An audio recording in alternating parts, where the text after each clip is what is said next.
Hi, this is Si Leslie, Gers TV, live over in Tenerife at the Bluebell Bar with my pal Craigie, owner of the bar. Before we talk about the football, Craigie, how's the pub going? The pub's doing all right. I've had a really good Christmas, New Year season. Loads of regulars back, meeting new people like yourself and stuff like that. Yeah, really good. Just a shame the Rangers have kind of let us down for a few points.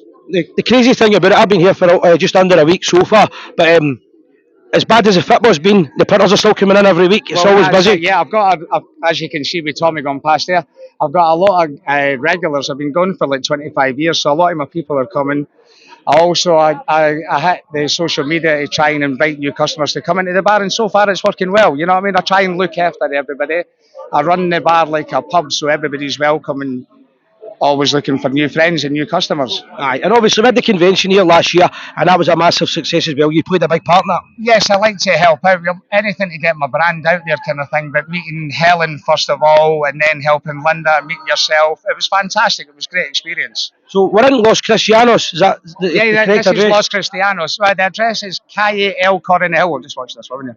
Calle El Coronel, Los Cristianos. That's just easy enough to get. If you say the Rangers bar, they usually find it. Find it right. So let's go to the hard part. Let's talk about the football. Quickly, I'm going to talk about the Dundee game because we never got a chance. It was too busy at the time when we were out there.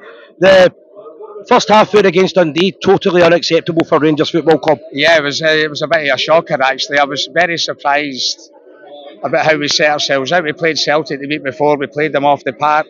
You're looking for that impetus to move forward, and we went backwards again. It was just shocking. It was terrible. It was terrible.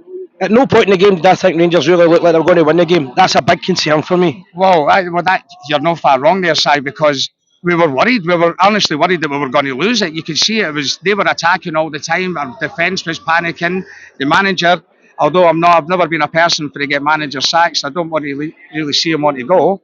But I want him to learn. I want him to learn on the ball. If it's not working A, go to B, go to C, make it work. So it's been called the bipolar Rangers. We've got the game today, obviously. Rangers, you're thinking they've got to come out all guns blazing here and get a result, which they did do, to be fair. But I would say the first 25 minutes, half an hour, Rangers played reasonably okay.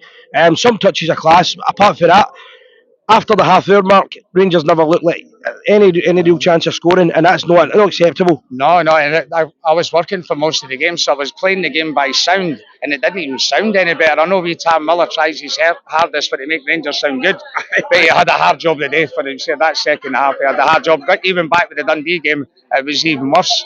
I think the wee man deserves a knighthood for the way he makes Rangers play good, sound good. I mean, it was goals for Ignami, Tierney and Diamondi, but it was after 27 minutes. Rangers done this thing that they constantly do, and it's a real concern, and I blame the manager. They can't kill teams off. No. That's a concentration problem, and it's a management problem. Yeah, I totally agree with you, Si, because he should be learning these things. He should be seeing what's happening, because as soon as they scored that goal, we were all fearful in that bar today, because if they got a second goal, they were getting a third. Yeah. You can see it happening. Oh, sorry, sir. What are you on the telly? The biggest problem I've got with losing the goal, you lose goals in football, these things happen. The problem I've got with Craigie, it's a corner kick. Oh, God, how bad are we at corner? Well, we lost the goal with the corner kick, but if you go to the other end of the park, taking corners, I think under Clement's leadership, we've had something just short of 400 corners and scored 3 goals. That's despicable. We should be using that training ground to set pieces. Let's attack them. We're getting enough chances, but we're not getting the numbers. We're not getting the percentage rate. We should be at least getting 20% of these corners in. There was a comment directed to Phil Clement a few months ago, telling him exactly what you said there, what we're going to do with the set pieces, and his answer was, I'm going to take them, I'm going to sort it, because that's what I specialise in. They haven't got any better, and to me, that isn't good enough. No, well, even against Celtic, we scored off a corner indirectly against Celtic, but it taken a couple of touches before the ball went in the net. You watch the likes of Arsenal, you watch these other teams, and they've got set piece specialists. They're attacking the ball, they've got a formation, they've got a routine. We've not got anything. I thought it was a bit better at first when Tavernier stopped taking the corners, although I didn't mind Tavernier, but we seem to have a different angle approach in the corners. But once again, the end product's not good enough. One of my main concerns with Rangers over the last year, now I've been anti-Clement, shall we say, since the Dundee game last year, and I've vocally said this well before most other people, and I get shot down for it. I can't name one player in the Rangers team now that Clement's made a better player. No, it's hard to argue with that. No, that's none when you think about it. because he's even brought Butland down, because Butland was, to me, was a very good British class goalkeeper. This season, not so great. You know what I mean? So you're talking about players of a decent level that are coming down in standards. So I know who else. Well, God, there's, you can name a few sides, didn't you? You know what I mean? How it's gone. It just didn't seem to be clicking. It goes, to me, it reminds me a bit of the end of Van Bronckhorst's reign, when we had a team that was going forward and then all of a sudden it just stopped and started regressing rather than progressing. And I can see that happening again just now. And then obviously the media side of it, I watched interviews with him. The interviews, sorry, go on you go, pal. When I watched interviews with him, they concern me as well, because it looks like a manager that's already lost and doesn't understand the magnitude of the Rangers job. I'll have to be honest, I don't think I've listened to an interview from him from the end of last season. When we lost the 2 games that you referred to, the Dundee game, and I think it was Wraith Rovers the week after. Ross County, was, I stand corrected.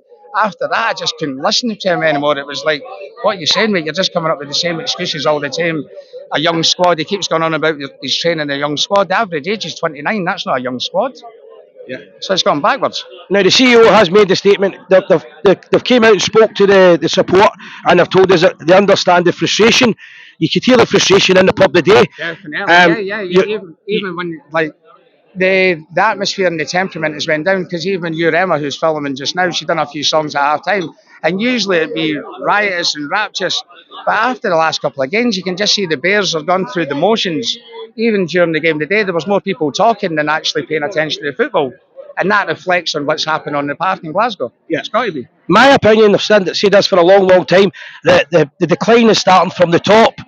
I've serious concerns with the leadership at Duggie Park, certain board members, and then the management. But I'm just hoping the CEO is going to fulfil his promise. He's going to look into things, because if they'd have scored with 10 minutes to go, It was a draw. Rangers' arses would have It was collapsed. a draw. I can guarantee you, if St Johnstone got a second goal, it would have ended up a draw. As you've been highlighted, the CEO, he's got to do his job. He's not got to listen to the noise from upstairs, all this budgets and whatever. He has to go out there and produce it on the park. We've not had a decent CEO since probably gone back to Martin Bain, and he had an easy job because he had the 9 in a row squad round about him, and he had money. But since then, it's not been too great, is it? Well, my biggest worry about that as a CEO, and I've actually emailed them about this, they make the same mistakes. Everyone that comes in, they don't listen to the support. They constantly increase the prices. They constantly want more from the fans, but give little. And the product, whether it's on the park, or whether it's the merchandise, or whether it's the food or anything, is substandard. The fans have had enough. But we got a result. The bar's packed. If anybody's want to come down for a beer, please join us. Please join us. First shot's free, size pound for it. There you go. As I always say, win, lose or draw, always remember one thing: we are the people. Somos la gente.